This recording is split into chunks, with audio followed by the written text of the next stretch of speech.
Hey guys, it's Kugli again with another ROM review, and this time I've got the MIUI version 8 for the OnePlus 3, so stay tuned for that.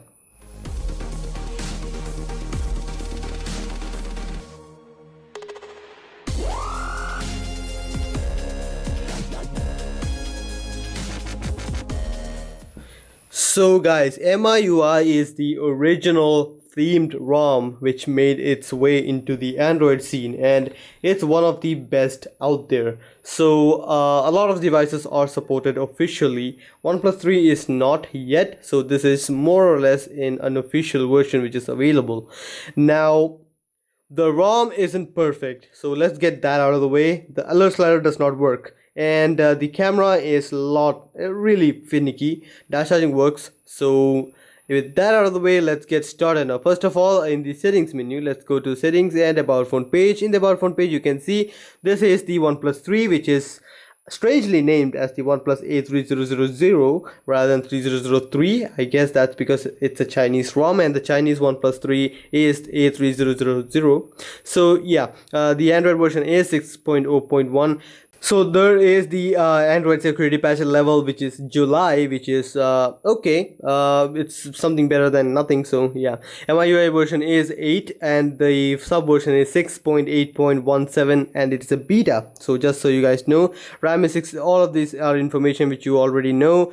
In the status option and all that, you can find a whole lot of nothing special, but just so you guys know, the system animation, system update is available and you can update the device, but being a beta version, it doesn't really have much updates, or the update function does not really work. MIUI has a lot of functions, at the same time does not have many functions either. Does not have many functions when you compare it to something like CyanogenMod or any other ROMs with the CyanogenMod as base. But MIUI does offer a lot of customizations in its settings menu. Let's get through that now. Display settings, you do have brightness level. You do have a low blue light reading mode available, which kind of makes everything amber, and you can change all of these. And now the selected apps can be used to enable certain applications where you don't want reading mode to be enabled if you have the universal setting as enabled. So that can actually work very good if you just want your ebook reader to have reading mode and every other application to just not use that. So that is pretty amazing. It does have system font selector where you can download a lot of fonts from online stores, but this does require you to have a MIUI account, which I had but I forgot the password to.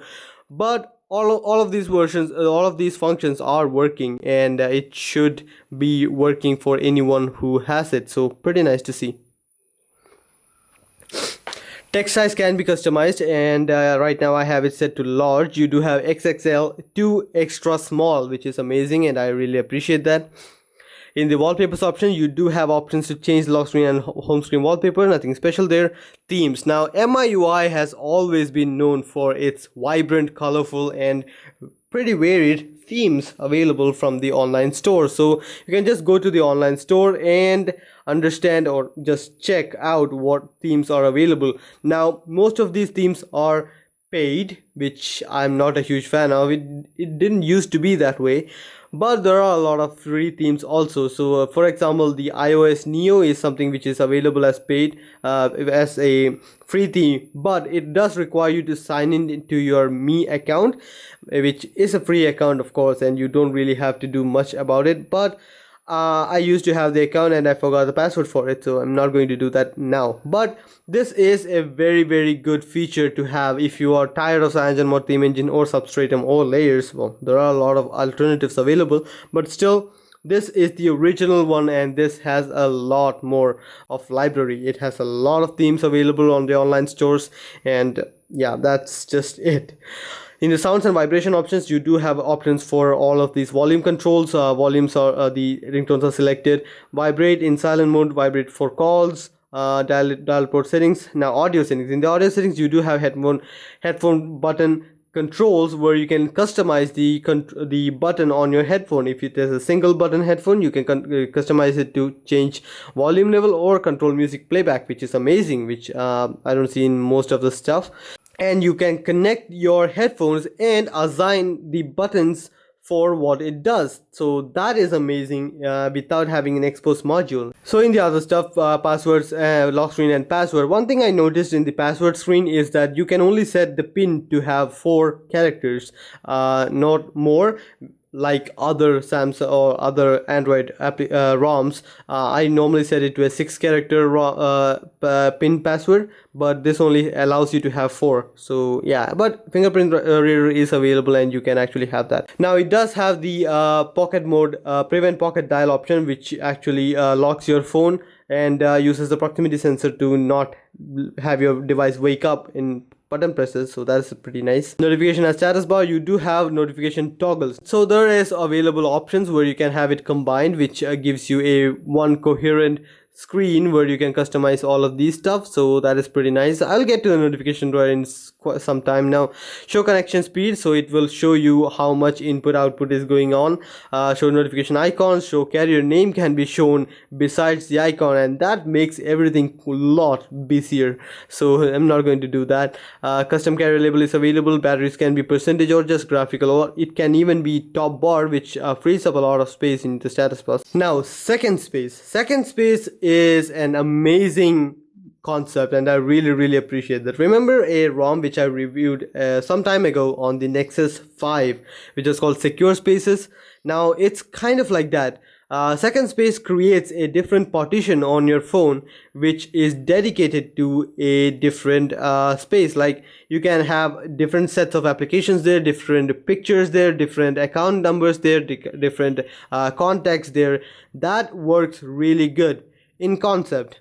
In reality though, I couldn't get this to work because whenever I click turn on, it just couldn't create anything. So kind of disappointed in that. I'm wishing the final version will have this and I can truly test it out. So yeah, do not disturb option is available, which is probably in any other ROM, so nothing special there. Now battery and performance. Battery life is okay in my opinion.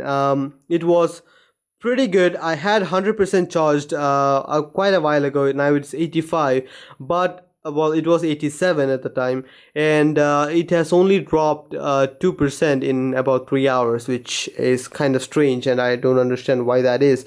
But it does have a lot of battery saver applications, which turns off the sync, reduces the CPU usage and all that, and it works. There is an option called child mode here where you can enable this, and you can select what all applications will be accessible. Like okay, games will be accessible. Now in here only games is available, and to move away from this you have to exit and just type in your password, which is this one, and you can go ahead and delete that. Now there's another option called quick ball, which is pretty amazing, I guess. This is kind of the same thing. If you're an iOS user or iPhone user, you might have remembered this thing, which is okay, this is there, and it works. I really appreciate this. This is for those people who feel that the phone is quite big and they don't want to have that. So you can also customize the shortcuts here and have all of these options here, and it does work out really nicely. Preferred gesture, tap or swipe, move aside when full screen, show on lock screen, all of that can be customized here. But there is no option for a custom application, which would have been amazing, but that would create compatibility issues and FC issues, so I understand that. Notification LED can be customized for all of these options. Like notification, normal notification can be blue, calls can be, I don't know, red, which is there, or messages can be blue. So you can customize a bit of that, nothing special there. In the buttons option, you do have option to customize almost all the buttons here, like recent menu, home button and back button before long press, and during lock screen what should you do. Navigation button light, keep buttons on, and automatically disable navigation buttons when in any of these applications. So you do have quite a bit of customization options here. So one thing I do want to note is that when you boot into the ROM for the first time, the normal default layout is recent, and this is back, which is kind of opposite and kind of like the S3 or Samsung style. So you do have back and reset, so you do need to go here and customize that to the other one if you want the previous experience from OnePlus. It does have OnePlus mode, which I personally was not able to get through, which kind of caused this to happen. So you do have this option available. So just so you guys know, developer options is available where you can actually enable all of these options, where you can enable USB debugging, which is amazing, and all that. Now I was able to get Google Apps running on this with the Google Apps installer from Xiaomi, so you can actually use that and get that working. I was able to get Google Apps and Google Play services, and I am using almost all the Google services like Gmail, Keep, and all that is available to be used, so I didn't have any issues with that. Just the installation can get quite frustrating because many times it couldn't install anything, but a reboot will fix that. And whenever it asks for your account information again, just remove it from here, remove the Google account from here, and reinstall the Google account, so that will work in any way. So that should be good enough. Now there is another thing called dual applications, which is amazing, and that is basically if you enable dual applications, it will create two APK files which is installed on your device. And what that does is you will be able to have two accounts on something like, okay, here, okay, there is ES Explorer, which is the initial one which I have, and there is the dual application of ES File Explorer, which is an entirely new install of this same application. So how does that work? If you have an application like WhatsApp, you install one application and create a dual application, you'll be able to have two accounts of WhatsApp on the same phone. And it makes sense on this phone because it is a dual SIM phone. You do have more stuff to do with that, so that is amazing, and I really appreciate that. And this is kind of the same thing as the option in Samsung Galaxy Note 7, I guess, about the secure space and in that, so that is pretty amazing. Now it also has something called the app lock, which you can use to customize or lock your applications if you don't want people to be using that. But I couldn't get that to work with fingerprint, which made me use another third-party application from Play Store, which kind of defeats the purpose of it. So now the application wise, most of the things which you see here are basically what you get with the ROM. All of these are the ones which I installed, and it works out pretty well. Most of the stuff are themed, of course, and the compass reader and all that are themed, and I really appreciate that. That really works out really nicely. Contacts, calculator, all of that. I mean, this is a beautiful ROM. Even in stock form, it has a lot of things to offer for those who want beauty over substance, and it is really amazing.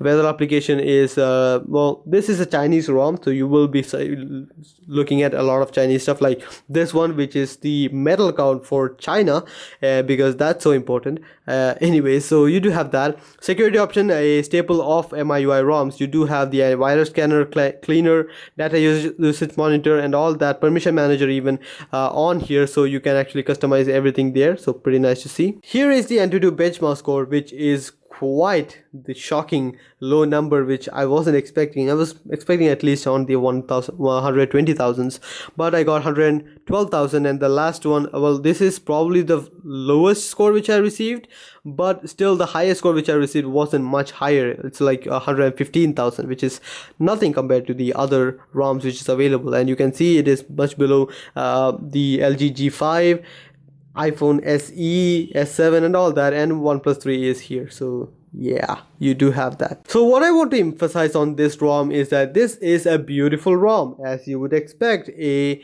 MIUI ROM to be, and it has theming support, and it really does deliver on that. I really appreciate, and I really like the beauty of this ROM. It is something which I really appreciate. Now again, the camera is kind of finicky sometimes. Whenever normal photographs, it doesn't really have a lot of problems. Whenever it tries to do flashes and stuff, it kind of works out. And you can also see the noise level is pretty much there. So yeah, let me show you guys the boot animation, which is pretty amazing. And also the shutdown gestures. This is the power menu, which is amazing. That really does work out really nicely. So yeah, so here is the boot animation, which is for the MIUI ROM, and it's a simple one and it's beautiful. So I guess that much is it about the ROM. In conclusion, this is a very beautiful ROM, and it's a Chinese ROM which has been known for its beauty, you are going to experience that with no regrets, and that is really amazing. It's not a performance ROM. If you're looking at this ROM for hardcore gaming and hardcore performance, you're kind of gonna be disappointed. There are a few stutters and well, getting stuck, which I have experienced, but that is part of the experience of a beta ROM, right? So yeah, something else which I wanted to notify is that this is the recent menu. Okay, you have that, but previously on other MIUI ROMs, if you click this, you get these things, but it is still a full screen recent menu. Why would you use this? Well, not use this one. Is it a privacy issue? I don't know. But still, I guess that much is it about the ROM. Hope you guys liked the video. Please share, subscribe, and like the video if you found it useful. See you guys next time. Bye.